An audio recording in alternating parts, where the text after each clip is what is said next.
Welcome to Accounting High. We put in place expectations around communication. Create a few rules around communication that is really important. We're just accountants at the end of the day. We're recording some history. We're making some predictions on the future. That information needs to be helpful for somebody. And if you find yourself in a space that you don't like, go somewhere else. If you don't like the room you're in, find a new room. Identify the people that you want to help and who they are and what they look like. That's probably some of the best advice we've had on this show. Students, welcome back. In between classes here, I've got one of our special guest faculties with me today, Alyssa Lang, the workflow queen, to discuss something special that she's doing for her students over at her school. Take it away, Alyssa. What's up, homie? Hey, hi, I'm so excited to be here and just share some awesomeness from August 19th all the way up until August 23rd. We are hosting now our third round of our free Power to Breakthrough Bootcamp. We're going to be covering over 5 days all about mindset, restructuring your offers for profitability and growing your team, systems. We're going to deep dive into KPIs and quality control in your firm. And the last day, which is one of my favorite topics, is becoming what I like to call work optional. You're removing yourself from the day-to-day of the business. It's a free boot camp. It's so much value and workbooks and daily prizes, cash prizes all the way up to $500. So wait, you're saying this is a free boot camp made for firm owners to help them get out of the work, and there's a chance to win $500? Yeah, every day is like different prize winners. What's the catch here? This sounds too good to be true. The boot camp is a good way for people to bridge that gap, that this is what it's like to work with us. This is how much we pour into things just in a free boot camp. Can you only imagine what it's like to work with us in a paid capacity? Don't miss the free boot camp. It sounds awesome. We've got a great episode with Alyssa at Accounting High that you can check out. I encourage anybody to go log in, sign up for the Workflow Queen. What is the exact name of the boot camp? Yeah, it's called the Power to Breakthrough Bootcamp. Find it on our website, or you can come over to our Instagram at Workflow Queen, or you can just click the link in the show notes to get access to the free bootcamp. Dope. Check out the free boot camp, students. You're going to love it. Peace out, homies.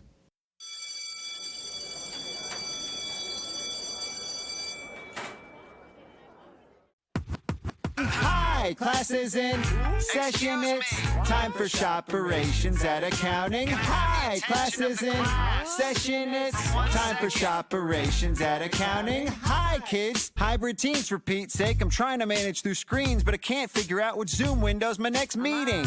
Well, since 2012, my firm's been in the cloud. Join us as we go deep. I'll try not to run it to the ground. We're sharing profit and loss and managing back office. The tax staff just quit. Tried to hire on LinkedIn, no luck.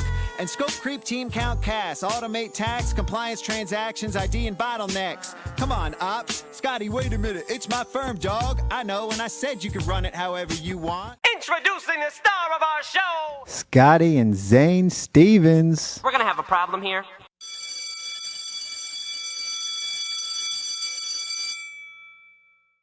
Welcome back, students. Today we have with us Zane Stevens of Protea Financial. I've been excited about this episode. What's up, Zane? Thanks for joining us. Yeah, thanks for having me, guys. Just listening to that introduction, I've seen it so many times, but it also makes me realize how much cooler you are than I'll ever be. I don't know about that. Cool is subjective, and cool is all in the eyes of the beholder. I think you're super cool, and I think our students are going to think you're cool too, especially after this episode. Well, my wife and kids think I'm pretty cool, so I'll take that and run with that energy. You have just been to Scaling New Heights, is that right? And you just took your wife and kids to Orlando. How was the Harry Potter world? Oh, man. Just the whole experience of going to Florida and being at a conference with my family was such a, eye-opening experience, how much better for me specifically a conference can be with my family being there. They gave me so much energy just to see them afterwards, see my boys. They're just super excited to see me and hang out with me and just want to be in the pool with me. And then on top of that, I got to take off a bucket list for me, and that was go to Harry Potter World. I was clearly the kid that was having the most fun over those 2 days at Universal Studios. So just an absolute amazing experience. I mean, I'm happy to be back in California away from the humidity, not the heat, but the humidity. But it was a great trip. I really enjoyed it. Yeah, well, You didn't mention anything about the accounting conference because we're going to spend the rest of our time today actually talking about accounting and your firm. But for our students, let's give a lay of the land, where you're from and how you got into accounting in the first place. Let's kind of start there. Yeah, so I'm originally from South Africa, been living in California since mid-August, effectively. Wait, mid-August of 2013. 2013. Okay, yeah. 2013, moved to the US. My wife got a job over here as a CFO for a winery investment fund, so I came over as the plus one. Originally got into accounting truly just because when I was in high school, really good at math, accounting pretty good results as well. So people were like, hey, go study accounting. It'll be a good place for you to spend your career. And I was like, sure, I have no idea what that means, but let's go and see what it's all about. And in terms of peer pressure back in the day, it was probably one of the best peer pressure I've ever had because I'm now in a career that I truly love. So you kind of hinted at how you got into your niche or your industry niche, but I think we're going to lead with that and talk a lot about that. You said your wife came over here for a wine related. What was it that your wife was doing? So back in South Africa, she was working for a winery where, to start off with, she was sort of CFO / acting general manager until they put in a general manager in place. And then after a few years, it was owned by Americans, and the investment group split in two, and they were looking for a CFO over here in California to kind of run that operation and be their day-to-day strategic thinking partner for them. And she was their number one choice, and they offered her the job. And we made a decision in 8 minutes to move from Somerset West, just outside of Cape Town, to Marin County in California. And that was in 2013. And she was in the wine space. I was not. I was actually working for a technology company back in Cape Town, totally unrelated. I'd come from the automotive space, moved into technology. And when I got to the US, opportunities were a little bit slimmer because getting a visa to be able to work is a tricky situation. And I was fortunate enough to be able to get a job at that consulting firm in an FP&A type role, working on long-term projections for winery projects. Okay, great. So we get to talk a little bit about FP&A today too. So you kind of started your place in the US in the FP&A space. How did that progress, or at least how long did you do that until you? 2 months. So 2 months. So I was working for this investment firm, and people now that obviously I was working for now my business partners, but we were looking at the projects we had in place and going, there is work for you to do in this forecasting stuff. There is consistent models that need to be updated, but truly where we really need help is that we've got these investments, we've got all these projects, but we're not getting good accounting information. So what we want you to do is go out there and figure out what is a solution for us to make sure we can get good bookkeeping and accounting in place at an affordable price, and it really needs to be of good quality. So I went out and looked around and tried to figure out what my options were. And at that point in time, when I was looking at the market, I just didn't really like what I saw. There were some really low quality, low price options out there. There were some other good options, but they were really price prohibitive for the clients that we were dealing with in the startup space for the wineries.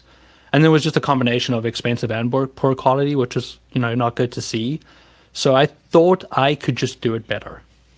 And I thought we could put a team together to do it better.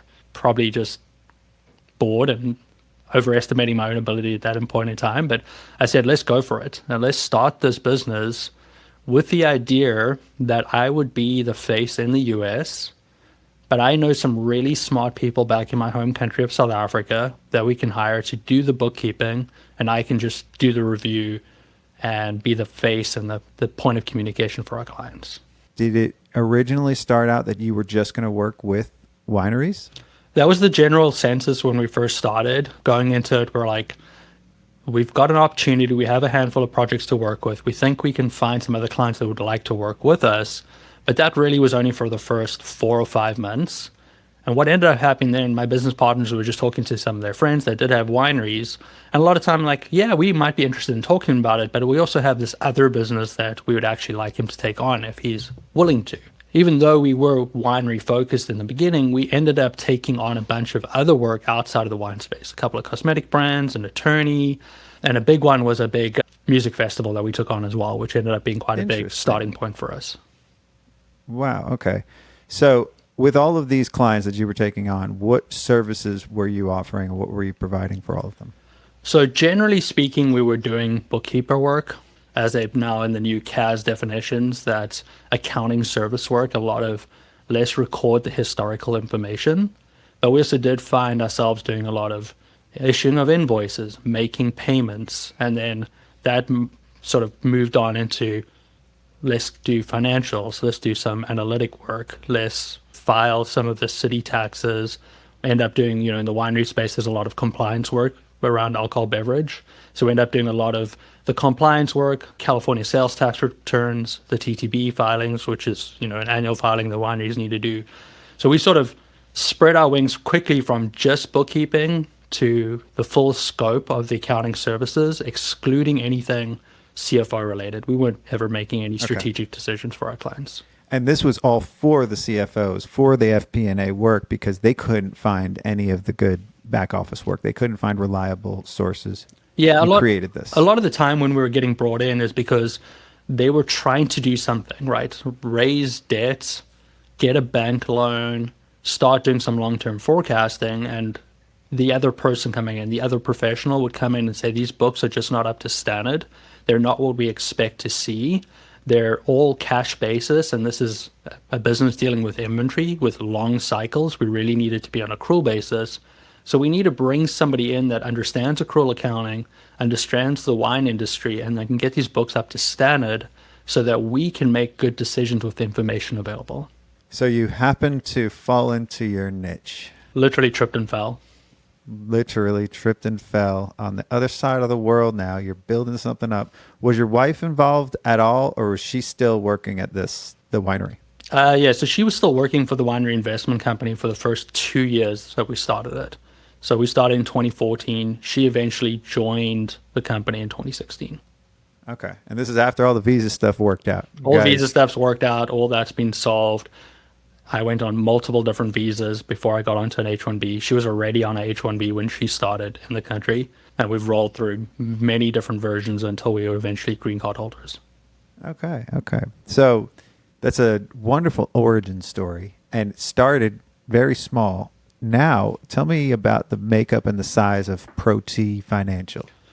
Yeah, so when we started Protea back in 2014, it was myself and one part-time person. And honestly, that part-time person was working 5 or 6 hours a month.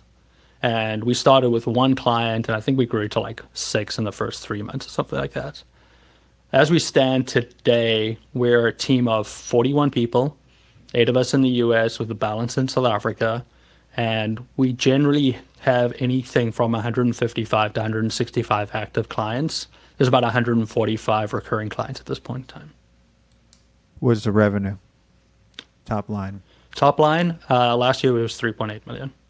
3.8 million. So that's impressive for the time period. And tell me the makeup of that 3.8 million, roughly. How many of those clients, or 145 regular clients, how many of them are wineries? About 90% of them. Wow. Okay. So you're specialized. We're pretty specialized.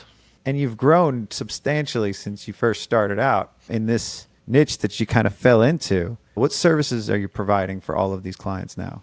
It's still very much the same. A lot of bookkeeping work, a lot of recording of the past, a lot of the day-to-day paying of bills, sending invoices out, handling AP collections, and then a lot of, especially the industry right now that is struggling, a lot of short-term cash flow forecasting is what we do a lot of. Weekly cash flow forecasts, monthly cash flow forecasts. Reporting is a big portion of what we do, and then we still do a lot of compliance, sales tax reporting, and running payroll. Okay. And of those 8 people, do you guys have an office that you guys work in the U.S.? So this is our office that I'm sitting in right now. It's 2 miles from my house. I mostly come here because my wife is sick of hearing me on phone calls all the time.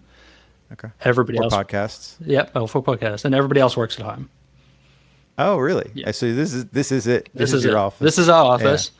In South Africa, it's a little bit more hybrid, I would say. We've got a fairly large office there. Part of that is there's 33 people, right? So when you do want to get people together for social events, you need a little bit more space. Though I think the requirement is I think they go to the office for 4 hours 3 times a month. That's sort of the extent of it. We'll have social events, and we have there's a couple of people who get together on Thursdays just to get together, so they're not just sitting in their homes, especially some of the people that it is just, single people in a household, like they want to get out of their own space and see some people and interact. So we've got an office there that's a little bit more built out than, on the US side. So most of our guests and our faculty here at Accounting High, they have outsourced teams in Philippines and India, even Mexico and other places. I haven't heard of too many that have large outsourced teams in South Africa. And we all know you're from South Africa, but tell me some of the advantages for you for building out a team there as opposed to some of the other places. Yeah, so one of the things we did there is the team there is our team. Like, it's a wholly owned subsidiary down in South Africa. So we opened a company up there, got all our licenses, and started hiring people. There is no middleman in the process. There's no other person making decisions on hiring or firing, finding those people. It's all us, right? So a little bit different in terms of the way we structure it. It effectively is just another office in a different part of the world. So that's sort of a little bit different to sort of what people would think about. The advantage of us using South Africa, one, the time zone difference isn't too bad. We're talking 9 or 10 hours to the West Coast, depending on the time of the year. They don't have daylight savings there, so we do have a little bit of fluctuation. English is spoken by pretty much everybody in South Africa, so that helps a lot from the communication standpoint. And then on top of that, the chartered accountancy qualification is one of the best in the world in South Africa.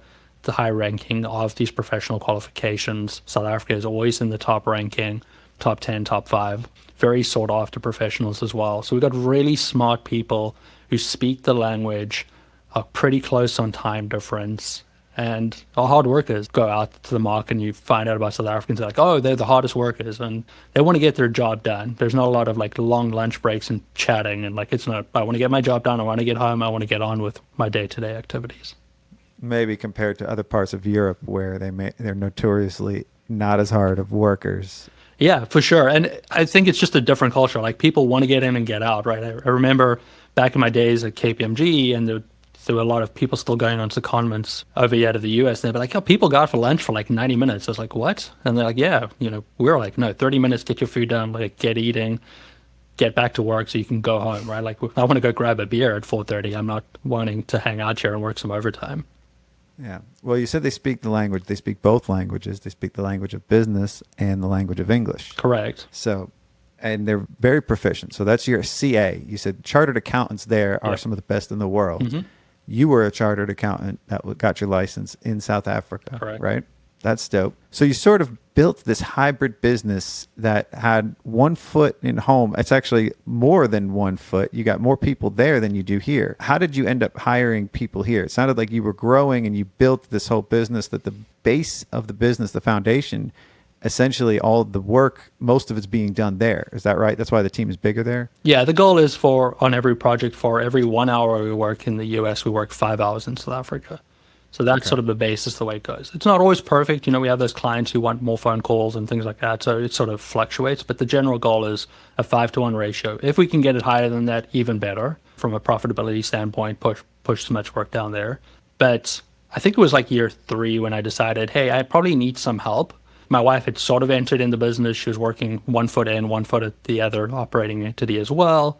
But we still needed another person. I was working extremely long hours. Yeah, I'm talking, my average week was probably 70 hours a week, and I was easily hitting 100-hour weeks on a regular basis. It didn't feel like a lot back then. I was just like, I'm trying to build this business. I'm trying to help my clients. I'm trying to do all these different things at the same time. But I did understand that it wasn't sustainable. So at some point, I was like, okay, this has grown way bigger than I expected it to be. When we first started, I was like, oh, this is just going to be a part of my job, and I'll still be this FP&A guy. But it obviously grew into a little bit more than that. And now we have to turn this into a real business. I got to start bringing people on board to take over some of the work that I'm doing, so I can focus on a little bit more running the business as well as trying to find new clients, do business development. Currently, you have a podcast and you're doing a lot of great things for business development. But in the beginning, how are you growing so fast? How are you getting so many clients, and how is this bigger than you even imagined? A lot of it was just word of mouth, right? So I guess since day one, our 2 biggest referral sources have been tax providers, CPAs preparing tax returns, as well as bankers. So what would happen is we'd come into the project and we would work with a tax provider, and they'd be blown away that, one, the information was ready for them on time, two, it was of good quality, and three, we could actually have a conversation about the information and answer their questions really quickly. And it would be the same with the bankers. They're like, what? Like, we're getting information from this client for the first time in years before the due date? That's amazing. And that led to them going, well, if you can do such a good job with this client, how about I introduce you to another client? I'd be like, great, I'm happy to have that conversation. And it basically just became fully, for the first probably 6 or 7 years, every single client that came in was a referral from another professional that had seen our work, was impressed with our work, and wanted more of their clients to work with us.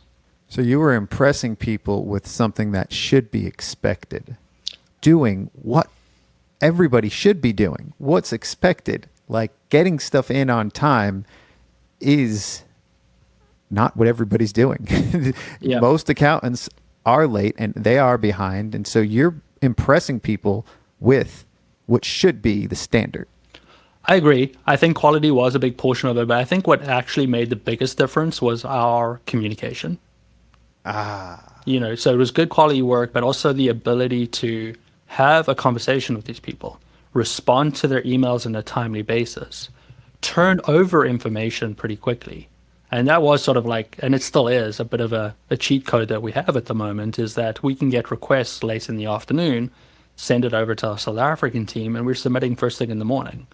And what was it that allowed you guys to have that ability to communicate? A lot of accountants are too busy to communicate with their clients. They can't find the time to do it, and it's like a nuisance. And I'm not saying that they should be like this. This is just the facts. Yep. So how were you finding the time to communicate with everybody?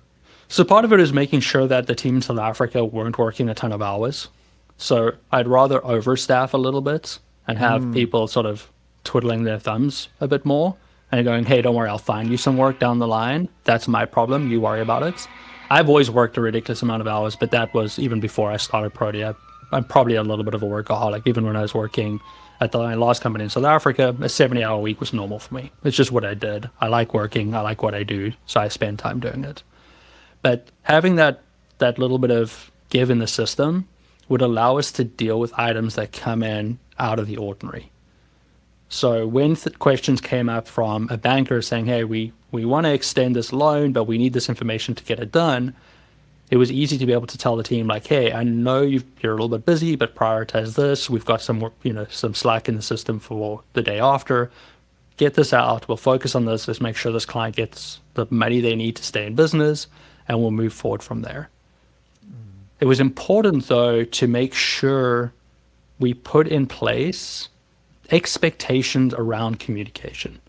So create a few rules around communication that is really important for people to understand, and make sure that, for me, good communication is important for any professional I'm working with.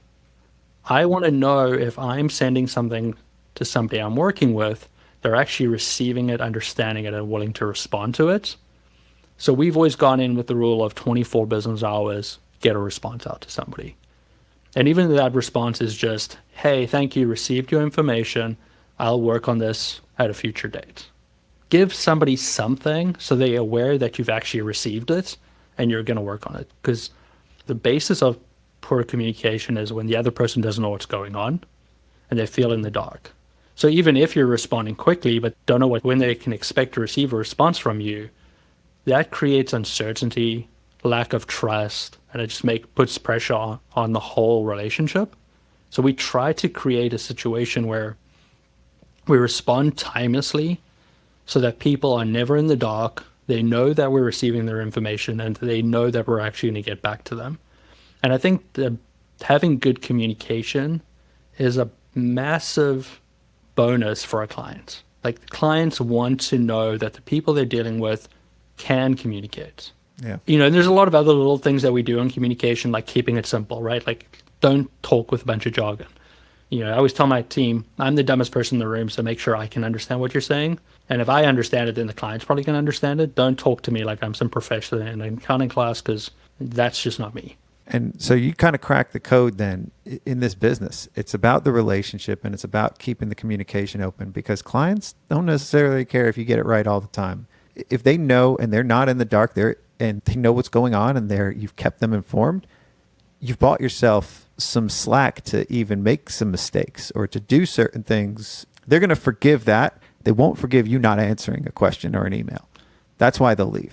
Yeah, and it's not like I'm going to go walk out tomorrow and somebody's going to hand me a medal to be the world's greatest accountant. Like, that's not happening, right? We do a really good job, but we're not perfect. And I think that is important for everybody to sort of take in when you're doing accounting, is that you're not perfect. And I think a lot of times, especially very technical accountants, and we have a few of them in our group, is that like the 95% answer a lot of the time is more than sufficient because the client only knew the 5% answer anyway. So if you're giving them more than that, you're already, a superstar in their eyes. You're going to try your best to be as accurate as possible, but you just got to get it done. And if you do make a mistake, don't be scared to apologize and fix it. That makes a big difference as well. And all these small little communicate, apologize, try do your best every single time builds trust with the clients. And I felt like our clients who really trust us, you can get away with like, oh, sorry, I really just missed your email, or I was a little bit slow on this one. Even just apologizing because I got an email at 6 o'clock and respond at 10 o'clock in the morning, like, oh, shucks, sorry, it's a little bit later than I'm used to. And that's not setting the expectation. I've just been able to respond timelessly. So now they're like, oh, yeah, don't worry about it. Yeah, that was perfect, right? Like, I didn't expect you to respond this morning. Like, I sent it off. Give people opportunity to appreciate your good communication is sometimes important as well. So tell me right now, what is your role in the firm? And are you still working 70 to 100 hours? So last week I worked 51 hours, so much less. You're tracking your time? We track our time, so Okay. We know our hours. I still got a lot of old school stuff that most people won't agree with. Go check out my podcast, and I talk about that a little bit and how the way we think about things. So I'm working less hours. What's the name of your podcast for our students? Protea Weekly. Protea Weekly? That's it. I am working less. I've got a few clients still, a couple that I'm still holding on to. I'd say two winery clients. I actually just handed one over to a team member officially last week. I let the client know, even though they've been doing the work for a while. And then a couple of small non-wine projects, clients have been with us for 10 years. And they just want to know that it's going to me. I'm doing very little work. They still want you handling it. You've been doing it forever. Yeah, but we're talking about 30 minutes of work a month for each one of them. Yeah. So fair. They're just there. I just got to make sure it keeps ticking along. Nothing crazy. But what I would say 2 wineries where I'm still pretty heavily involved on a day-to-day basis. Most of my time is spent around people and business development. Okay. Tell me about the people side. So we have a big team, right? So yeah. it takes a lot of time to manage people. Managing people is tough. On top of that, we are a remote team. We're in 2 different time zones in the US and 2 different continents. So you have people all over the place. So I spend a lot of time in just sort of dealing with the HR side of it, a lot of performance management, a lot of mentoring. I talk with my account managers, which are US team members, twice a month. I talk to our managers in South Africa once a month. And I try to talk to everybody on the team at least twice a year. So just all the things around managing people, looking at our training, looking at our onboarding processes. How do we treat our people? What do we give our people? How are they working? What are they using to work? I spend a lot of time around that. How do you handle internal communication? So our primary tool for communication is Carbon. We've been on that practice management software 6 or 7 years now. Before that, everything was done in Excel and was a total disaster. I was always running from fire to fire. So we found Carbon. They were still pretty new at that point in time. Like our offices were close to each other at that point as well. And that's been a game changer. My life could be, and I was a doubter. I was like, this is never going to work. And then I had to go apologize to my wife like 3 hours later saying, this is amazing. Thank you. Oh, your wife found it? She found it. She's taken on a lot of the sort of internal technology projects previously. The big ones, so practice management was one that she took on and she found it. Yeah, it was a good one. And I've been super impressed with Carbon. They've been a really great partner. And we would not be able to run a business without them.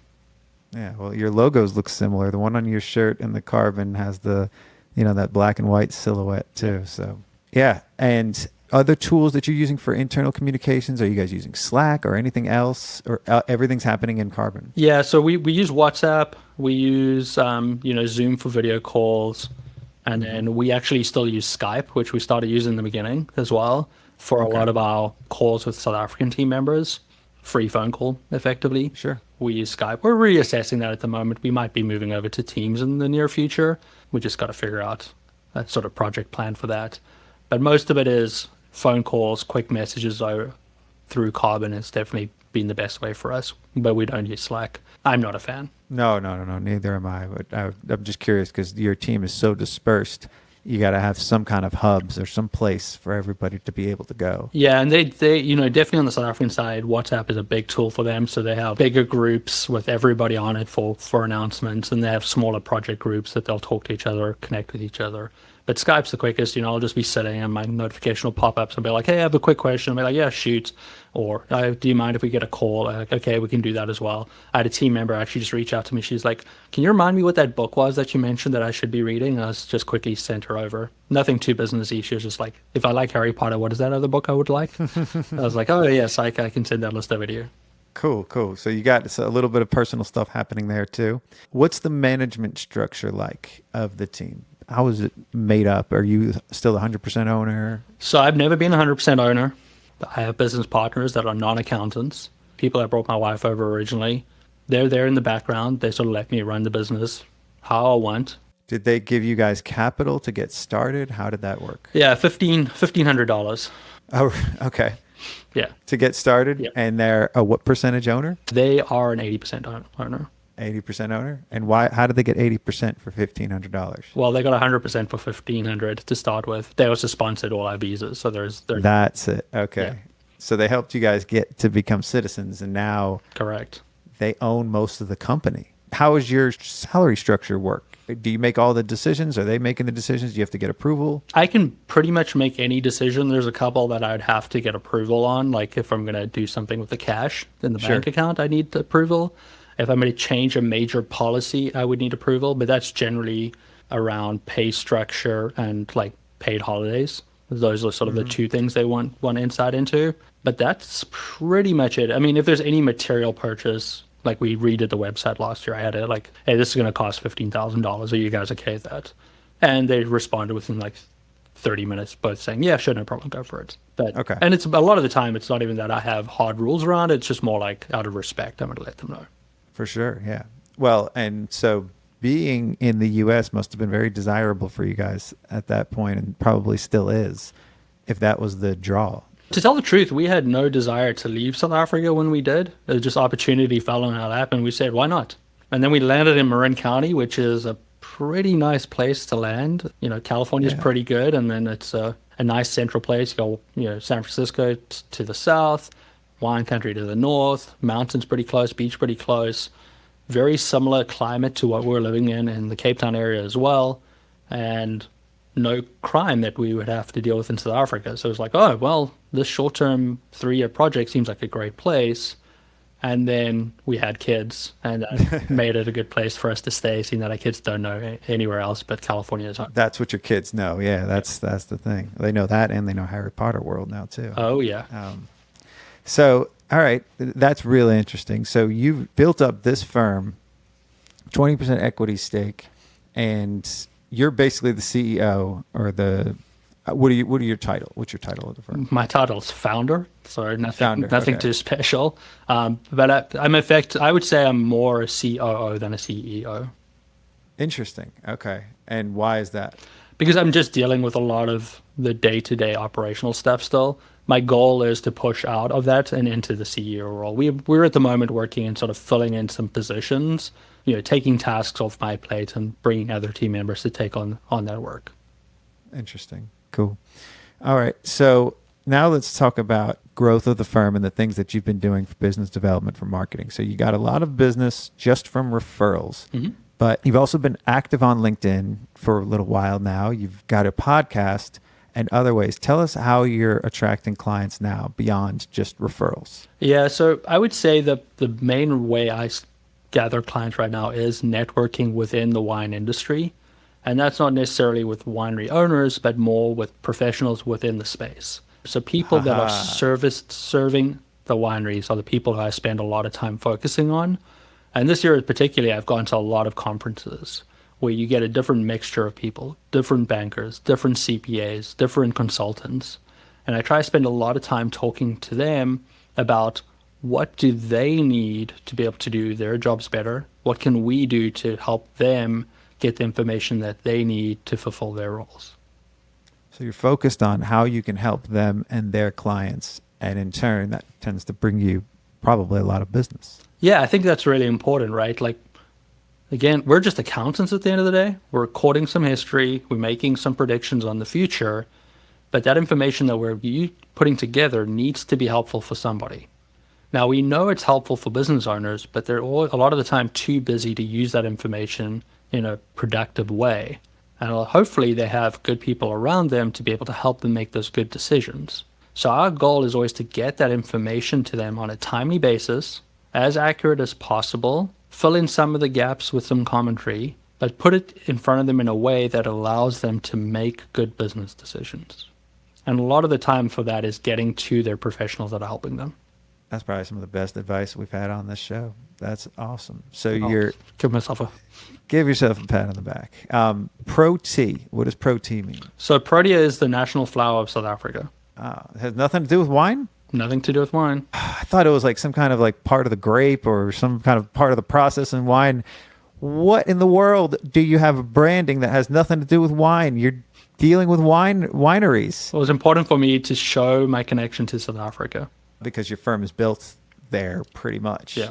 And we've always been very open from the beginning. Hey, we use a team in South Africa. That's one of the first things we tell people. We have a team in another country, really smart people we trust, people that are going to do a great job for you.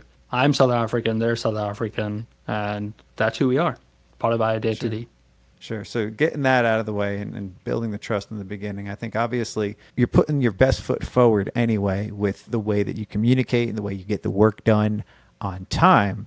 And it just goes to show that, look, this is our team that's doing it too. Mm-hmm. And this is why we're able to do that, because we have the top-notch team from the top CAs in SA in South Africa. Yep. So you're dealing mostly with your marketing is with other professionals. That's probably also why you spend a lot of time on LinkedIn. Is that right?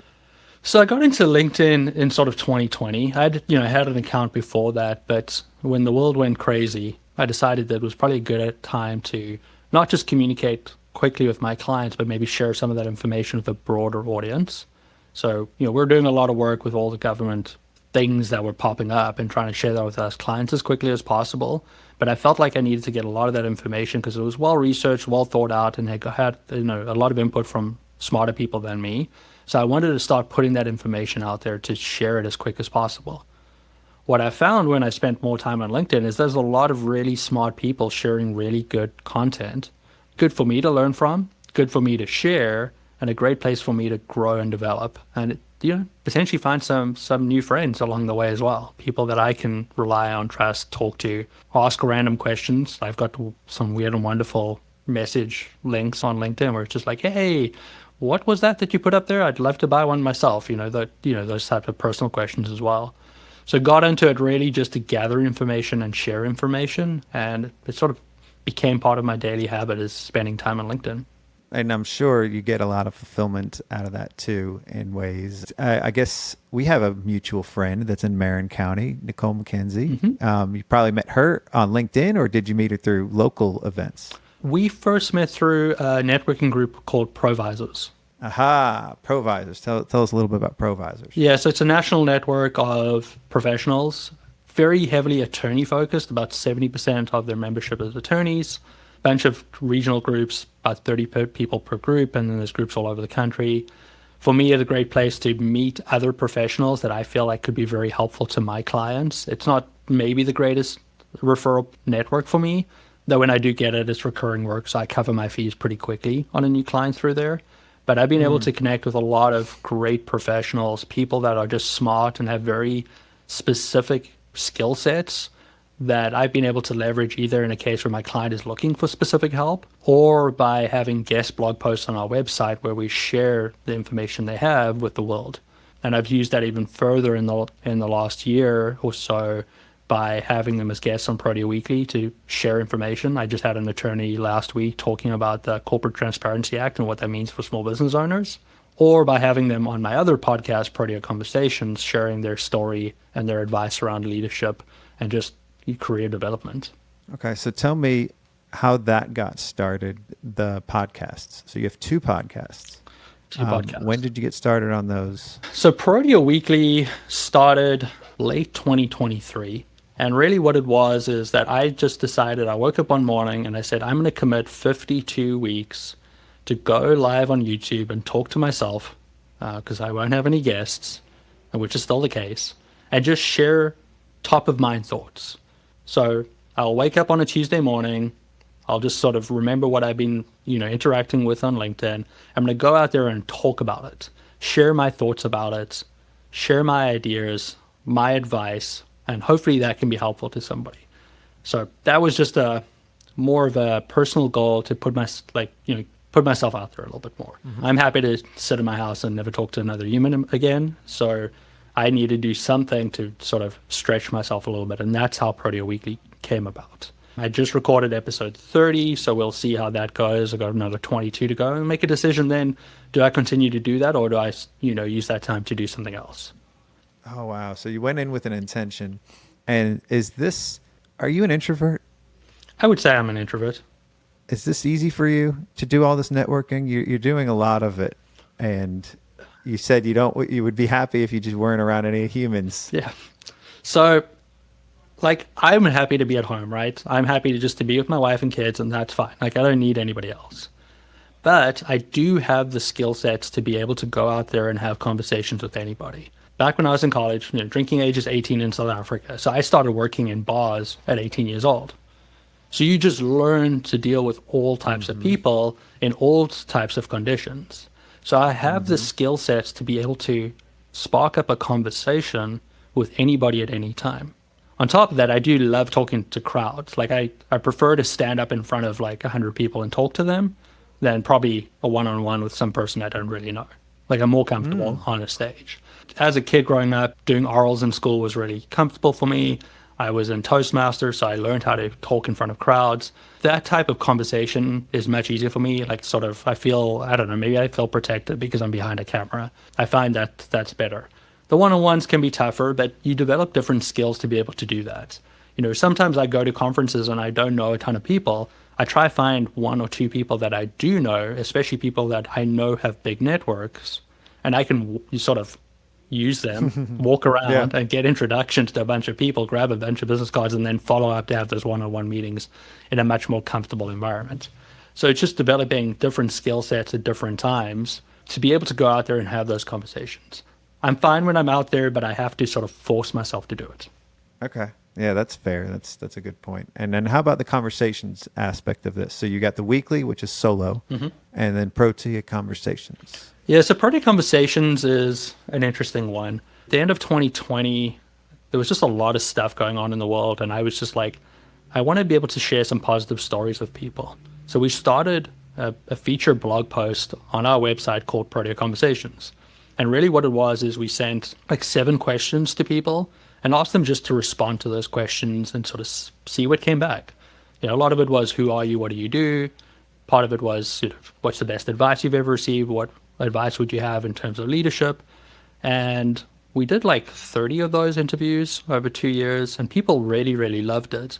And a lot of people were saying, well, those are great, but we're really much nicer if there was more time with these people so we could hear their stories more, because it sounds really interesting and it seems like they have a lot of good advice, but we'd love to hear them actually talk about it, see if you could get more out of them. And I put it off for a while, and then eventually I was like, okay, 2024 is coming, I'm doing less client work, I got to focus on, use my time somewhere else, because I can't work less hours, I got to work more hours because that's just who I am.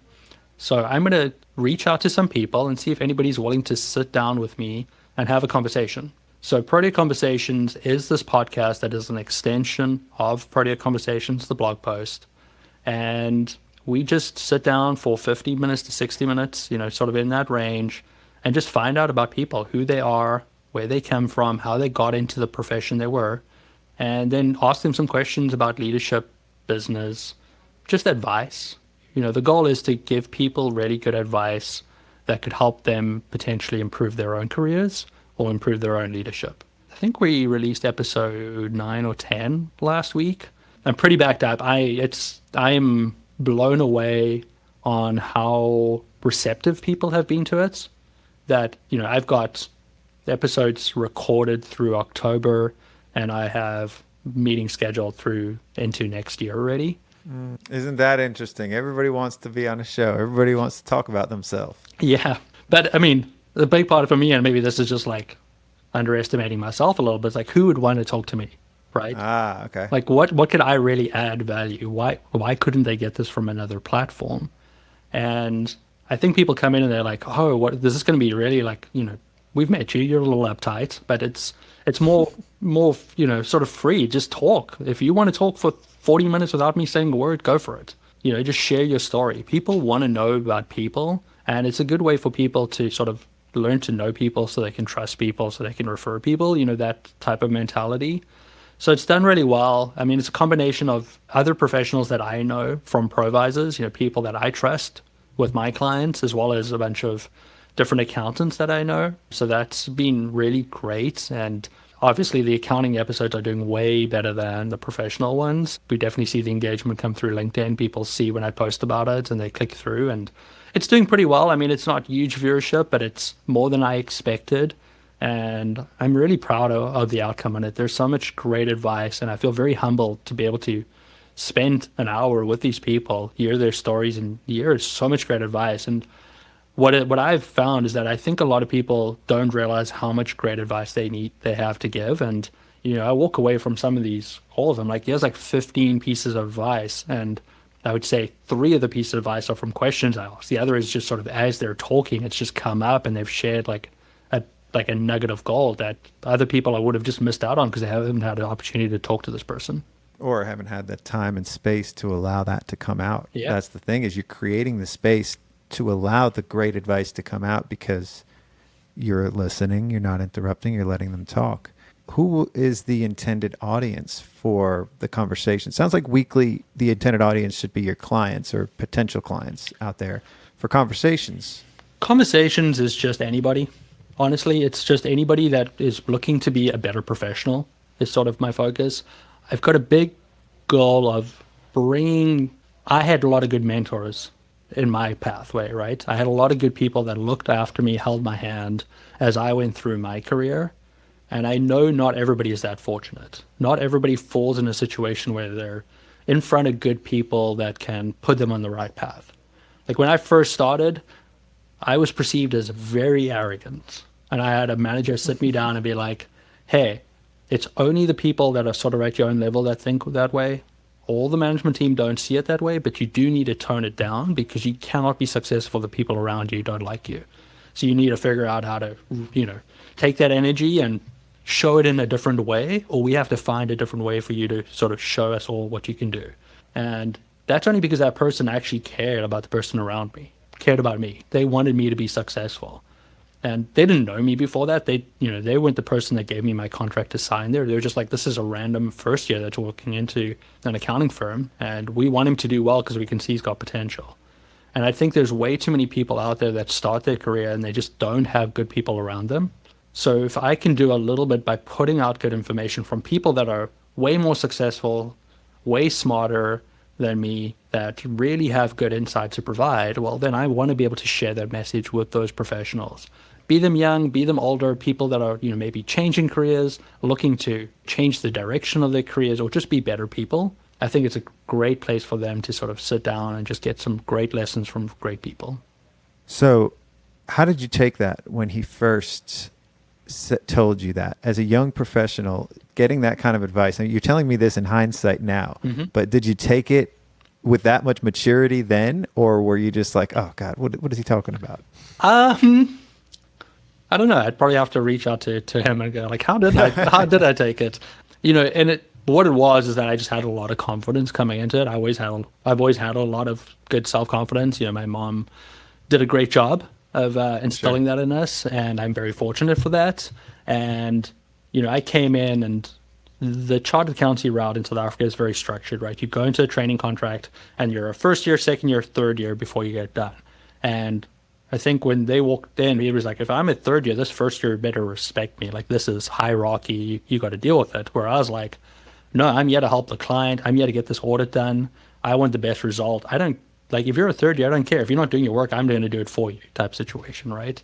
So it was more overzealous to my goal of just like, I want to help people as much as possible. And that was just sort of shown up in the wrong way, right? People felt like I was trying to step on heads, where I didn't care about the hierarchy. You can call me, the janitor of Protea Financial. I truly don't care. Like, titles mean nothing to me.